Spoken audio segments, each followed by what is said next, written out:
Hello everyone, আজকে আমি তোমাদের সাথে শেয়ার করব নায়কার একটা আনবক্সিং ভিডিও। আর নায়কার আনবক্সিং তো আমার ভীষণ ফেভারিট, মানে আমার ভীষণই পছন্দের। যখনই নায়কার কোনো পার্সেল আসে আমার কাছে, তখন আমি খুব এক্সাইটেড থাকি এটা খুলে দেখানোর জন্য আর তোমাদের সাথেও সেটা শেয়ার করার জন্য। তো চলো দেখে নিই এই পার্সেলে কি কি আছে। ফার্স্টে নিয়েছি এই কটন প্যাডটা।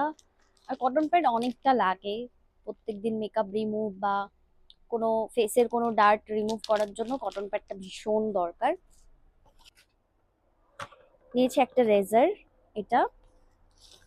আর আচ্ছা, এটা বডি রেজার, এটাও নিয়েছি একটা। আর এখানে কি কি আছে, সবকিছু আসেনি নাকি?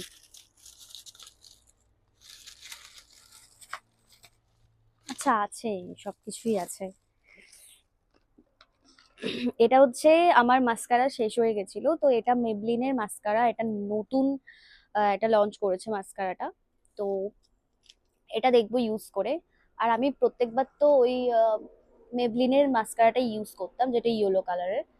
আর এটা ওয়াটারপ্রুফ কি আমি ঠিক জানি না, তবে ইউজ করে দেখবো কেমন। আর এটা হচ্ছে ডক্টর সেটসের আন্ডারাম রোল অন। এটা স্মেলটা ভীষণ সুন্দর, এটা আমি প্রায় 3টে টিউব ইউজ করে ফেলেছি। আর লাস্টেরটা হচ্ছে স্প্রেমিন্ট। তো ব্যাস, আজকে আমার নায়কার ছিল এই কটাই এসেনশিয়াল জিনিস, যেগুলো খুবই দরকার। তো চলো, বাই।